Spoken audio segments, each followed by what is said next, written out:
നാം ഇന്ന് ചർച്ച ചെയ്യാൻ പോകുന്നത് ഉളഹിയത്തുമായി ബന്ധപ്പെട്ട കാര്യങ്ങളാണ്. ആരാണ് ഉളഹിയത്തിന് അർഹരായിട്ടുള്ള ആളുകൾ?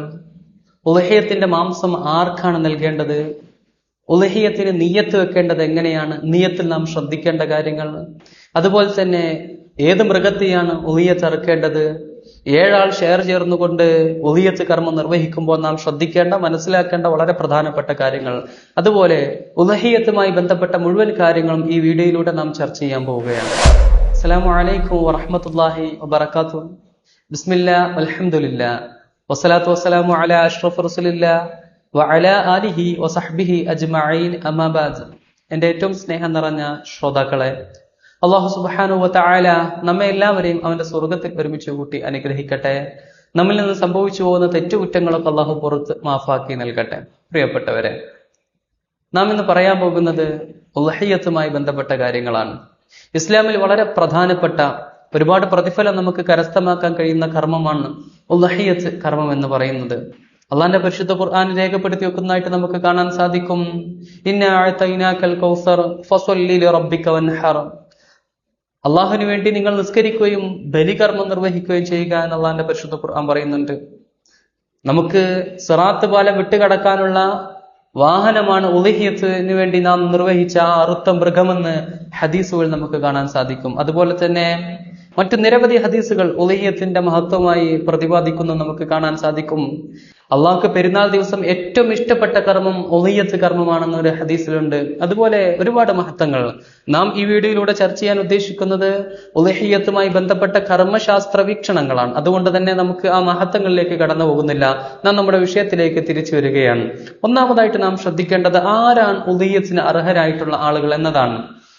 നാം മനസ്സിലാക്കേണ്ടത്, നാം ചെലവിന് കൊടുക്കൽ, തനിക്കും താൻ ചെലവിന് കൊടുക്കൽ നിർബന്ധമായിട്ടുള്ള ആളുകൾ, അവർക്കും പെരുന്നാൾ ദിവസം ആവശ്യമായ ഭക്ഷണം, വസ്ത്രം, പാർപ്പിടം ഇത് കഴിച്ച് അവനക്ക് ഉളഹിയത്തിനുള്ള സാമ്പത്തികമായ ശേഷിയുണ്ടെങ്കിൽ, അതിനുള്ള ധനമുണ്ടെങ്കിൽ എന്ത് ചെയ്യണം?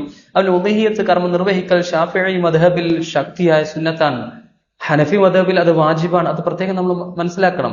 ആരാണോ ഉളഹിയത്ത് കർമ്മം നിർവഹിക്കുന്നത് അവൻക്കാണ് അതിന്റെ പ്രതിഫലം കരസ്ഥമാക്കുക. പക്ഷെ അവന്റെ ബന്ധുക്കൾ, അവന്റെ മക്കൾ, അവന്റെ ഭാര്യമാർ, അവൻ ചെലവ് കൊടുക്കൽ നിർബന്ധമായിട്ടുള്ള ആളുകളുണ്ടല്ലോ, അവർക്ക് അതിനുള്ള ആ ഉളഹിയത്തിനുള്ള ആ തേട്ടം അതെന്താവും?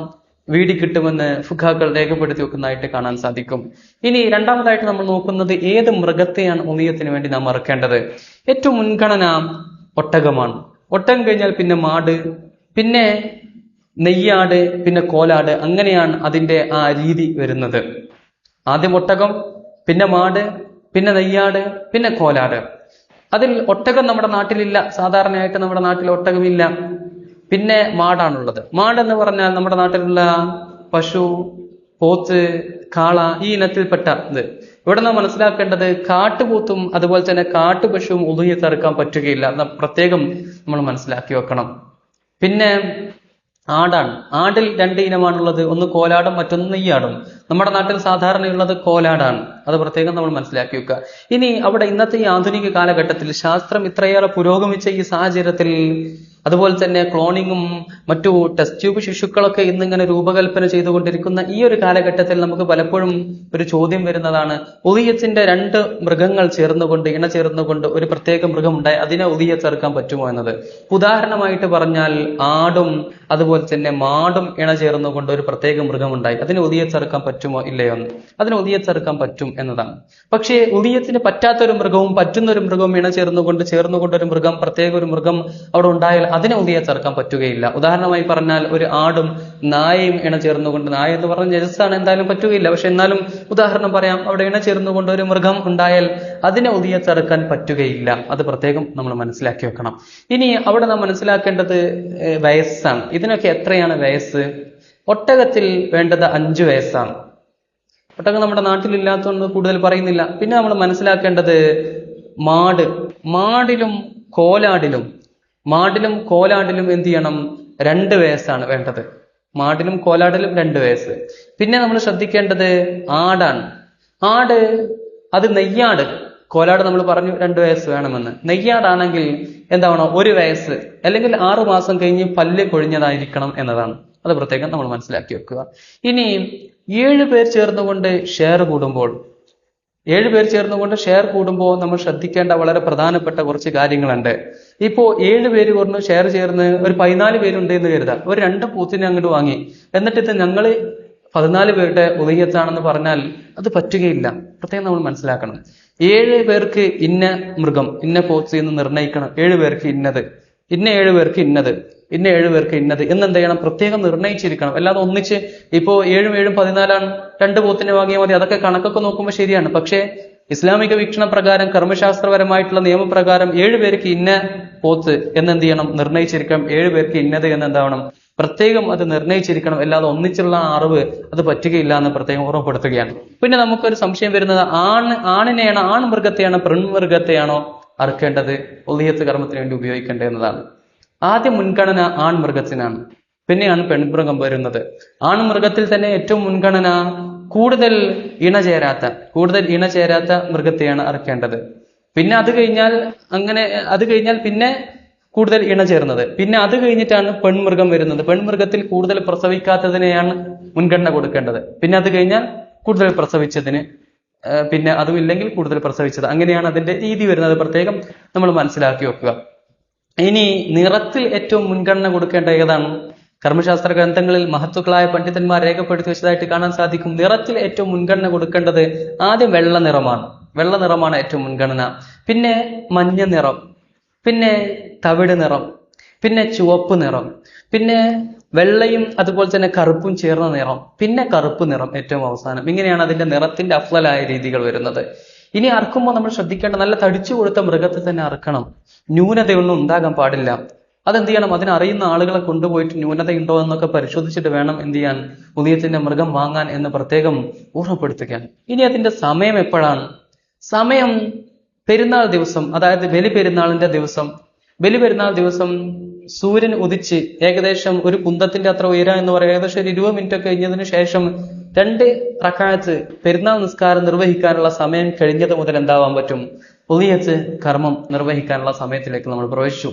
2 റക്അത്ത് പെരുന്നാൾ നിസ്കാരം, ഏറ്റവും ചുരുങ്ങിയ രീതിയിൽ 2 റക്അത്ത് പെരുന്നാൾ നിസ്കാരം നിർവഹിക്കാനുള്ള ആ സമയം കഴിഞ്ഞാൽ പിന്നെ എന്താവും? ഉളിയത്തിനുള്ള സമയം നമ്മൾ പ്രവേശിച്ചു. അത് ഏതുവരെയാണ്?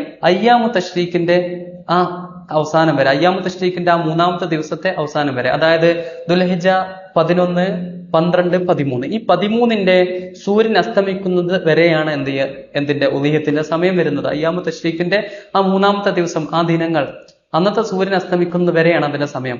അതായത് ദുൽഹിജ്ജ 10 പെരുന്നാളായിരിക്കും, 11, 12, 13. ഈ 13ാമത്തെ ദിവസം ദുൽഹിജ്ജ 13ന്റെ സൂര്യൻ അസ്തമിക്കുന്നത് വരെയാണ് അതിന്റെ സമയം. അത് പ്രത്യേകം നമ്മൾ മനസ്സിലാക്കി വെക്കണം. ഇനി നിയ്യത്താണ്. എന്താണ് നിയ്യത്ത്? നിയ്യത്ത് പ്രത്യേകം നമ്മൾ മനസ്സിലാക്കേണ്ടതുണ്ട്. നിയ്യത്തിൽ നമ്മൾ പ്രശ്നങ്ങളും തെറ്റുകളൊന്നും വരാൻ പാടില്ല. ഉദയത്തിന് വേണ്ടി നിയ്യത്ത് വെക്കുമ്പോൾ, എല്ലാതെയും നിയ്യത്ത് വെക്കുമ്പോൾ നമ്മൾ മനസ്സിലാക്കേണ്ട ഒരു പൊതുവായിട്ടുള്ള കാര്യം എന്ന് പറയുന്നത്, നിയ്യത്ത് ഹൃദയത്തിൽ, മനസ്സിൽ കരുതലാണ് നിർബന്ധം. നിയ്യത്ത് മനസ്സിൽ കരുതലാണ് നിർബന്ധം. നാവ് കൊണ്ട് ഉച്ചരിക്കൽ സുന്നത്തേ ഉള്ളൂ. നാവ് കൊണ്ട് ഉച്ചരിക്കൽ എന്താണ്? സുന്നത്തേ ഉള്ളൂ. അത് പ്രത്യേകം നമ്മൾ മനസ്സിലാക്കി വെക്കുക. ഇനി ഉളിയത്തിന്റെ വിഷയത്തിലേക്ക് വരുമ്പോൾ, സുന്നത്തായ ഉളിയത്താണെങ്കിൽ നമ്മൾ എങ്ങനെയാണ് നിയ്യത്ത് വെക്കേണ്ടത്? നവൈതു ഉളഹിയത്തൽ മസ്നൂനത്ത എന്നാണ് നിയ്യത്ത് വെക്കേണ്ടത്. എന്റെ സുന്നത്തായ ഉളിയത്തിനെ ഞാൻ കരുതി എന്ന് നിയ്യത്ത് വെക്കുക. ഇനി അറുക്കുന്ന സമയത്ത് എന്ത് ചെയ്യാം? ഒരാൾക്ക് നിയ്യത്ത് വെക്കാവുന്നതാണ്. അപ്പൊ എങ്ങനെയാണ് നിയ്യത്ത് വെക്കേണ്ടത്? നവൈതു അദാ സുന്നത്തിൽ ഉളഹി, എന്റെ സുന്നത്തായ ഉദിയത്തിനെ ഞാൻ നിർവഹിക്കുന്നു എന്നെന്ത് ചെയ്യാം? നിയ്യത്ത് വെക്കുക. ഇനി നിർബന്ധമായിട്ടുള്ള ഉദിയത്താണെങ്കിൽ, ഒരാൾ നേർച്ചയാക്കാൻ അല്ലെങ്കിൽ നിർബന്ധമായിട്ടുള്ള ഉദിയത്താണ്, അപ്പൊ എങ്ങനെയാണ് നിയ്യത്ത് വെക്കേണ്ടത്? നവൈതു ഉളഹിയത്തൽ വാജിബത്ത, നവൈതു ഉളഹിയത്തൽ വാജിബത്ത എന്നെന്ത് ചെയ്യാം? നിയ്യത്ത് വെക്കുക. എന്റെ നിർബന്ധമായ ഉദിയത്തിന് ഞാൻ കരുതി എന്നെന്ത് ചെയ്യാം? നിയ്യത്ത് വെക്കുക. ഇത് പ്രത്യേകം നമ്മൾ എന്ത് ചെയ്യണം? മനസ്സിലാക്കണം. ഇനി ഉദിയത്തിന്റെ ഇറച്ചി നമ്മൾ നൽകുമ്പോൾ അവിടെ നമ്മൾ മനസ്സിലാക്കേണ്ട, സുന്നത്തായ ഉദിയത്താണെങ്കിൽ അല്പം നമുക്ക് എടുക്കുക, ബാക്കിയൊക്കെ സ്വതക്ക നൽകുക. അതാണ് ഏറ്റവും അഫ്ളലായത്. സുന്നത്തായ ഉദിയത്താണെങ്കിൽ മാത്രം അല്പം നമുക്ക് എടുക്കാം, ബാക്കിയൊക്കെ എന്ത് ചെയ്യാം? സ്വതക്ക നൽകാവുന്നതാണ് സുന്നത്തായ ഉദിയത്താണെങ്കിൽ. ഏറ്റവും നല്ലത് ഫക്കീറിനും മിസ്കീനും, ആ സക്കാത്തിന് അർഹരായിട്ടുള്ള ആളുകളുണ്ടല്ലോ, ഫക്കീർ മിസ്കീൻ, അവർക്ക് എത്തിച്ചു കൊടുക്കലാണ് ഏറ്റവും നല്ലത്. ഇനി വാജിബായിട്ടുള്ള നിർബന്ധമായിട്ടുള്ള ഉദിയത്താണെങ്കിൽ അവിടെ പൂർണ്ണമായിട്ടും എന്ത് ചെയ്യണം? ഫക്കീറിനും മിസ്കീനും, ആ സക്കാത്തിന് അർഹരായിട്ടുള്ള ആളുകൾ, അവർക്ക് തന്നെ എന്താവണം? എത്തിച്ചു കൊടുക്കണം. അത് പ്രത്യേകം നമ്മൾ ശ്രദ്ധിക്കണം. ഫക്കീറിനും മിസ്കീനും തന്നെ എന്ത് ചെയ്യണം? പൂർണ്ണമായിട്ട് എത്തിച്ചു കൊടുക്കണം. വാജിബായിട്ടുള്ള ഉളിയത്താണ്, നിർബന്ധമായിട്ട് ഉളിയത്താണ്. അത് പ്രത്യേകം നമ്മൾ മനസ്സിലാക്കി വെക്കണം. പിന്നെ അവിടെ പ്രത്യേകം നമ്മൾ ശ്രദ്ധിക്കേണ്ട ഒരു കാര്യം, ഒരാൾക്ക് അറിവിന് വേണ്ടി നിയ്യത്ത് കരുതിയ, അറിവിന് വേണ്ടി കൊണ്ട് നിയ്യത്ത് വെച്ച ഒരാള് ദുൽഹിജ്ജ മാസത്തിലേക്ക് പ്രവേശിച്ചാൽ പിന്നെ മുടിയും നഖവും ഒന്നും എന്താ ചെയ്യാൻ പറ്റില്ല, നീക്കാൻ പറ്റൂല. മുടിയും നഖവും നീക്കുന്നത് നല്ലതല്ല, അത് പ്രത്യേകം നമ്മൾ മനസ്സിലാക്കി വെക്കുക. ഇനി പിന്നെന്ത് ചെയ്യാം, അറവ് കഴിഞ്ഞതിന് ശേഷമാണ് മുടിയും നഖവും നീക്കേണ്ടത്. അറവ് കഴിഞ്ഞതിന് ശേഷം എന്ത് ചെയ്യാം, അത് നിർവഹിക്കാവുന്നതാണ്. പിന്നെ നമ്മുടെ നാട്ടിൽ മറ്റു പല കാര്യങ്ങളും പറഞ്ഞു കേൾക്കാനുണ്ട്. പല കാര്യങ്ങളും ഈ ഉദയത്തിന് കരുതിയ ആളുകൾ ചെയ്യാൻ പാടില്ല, അങ്ങനെ ചെയ്യാൻ പാടില്ല, എങ്ങനെ ചെയ്യാൻ പാടില്ല എന്നൊക്കെ പറഞ്ഞു കേൾക്കുന്നുണ്ട്. ഇസ്ലാമിൽ അങ്ങനത്തെ അനാചാരങ്ങളൊന്നുമില്ല. അത് നമ്മൾ പ്രത്യേകം മനസ്സിലാക്കി വെക്കണമെന്ന് സാന്ദർഭികമായി ഓർമ്മപ്പെടുത്തുകയാണ്. അള്ളാഹു എന്ത് ചെയ്യട്ടെ, അള്ളാഹു നമുക്കൊക്കെ ഉദയത്ത് കർമ്മം നിർവഹിക്കാനുള്ള സാമ്പത്തിക ശേഷിയൊക്കെ അള്ളാഹു നൽകി അനുഗ്രഹിക്കട്ടെ. അള്ളാഹു നമ്മെ എല്ലാവരെയും അവന്റെ സ്വർഗ്ഗത്തിൽ ഒരുമിച്ച് കൂട്ടട്ടെ. നമ്മിൽ നിന്ന് സംഭവിച്ചുപോയ തെറ്റുകുറ്റങ്ങളൊക്കെ അള്ളാഹു പുറത്ത് മാഫാക്കി നൽകട്ടെ. ആമീൻ ആമീൻ യാ റബ്ബൽ ആലമീൻ. എല്ലാവരും ദുആ ചെയ്യണം എന്ന വസിയത്തോടെ ഞാൻ എൻ്റെ വാക്കുകൾക്ക് വിരാമം കുറിക്കുന്നു. ആഖിറു ദഅവാന അനിൽ ഹംദുലില്ലാഹി റബ്ബിൽ ആലമീൻ. അസ്സലാമു അലൈക്കും വറഹ്മത്തുള്ളാഹി വബറകാതുഹു.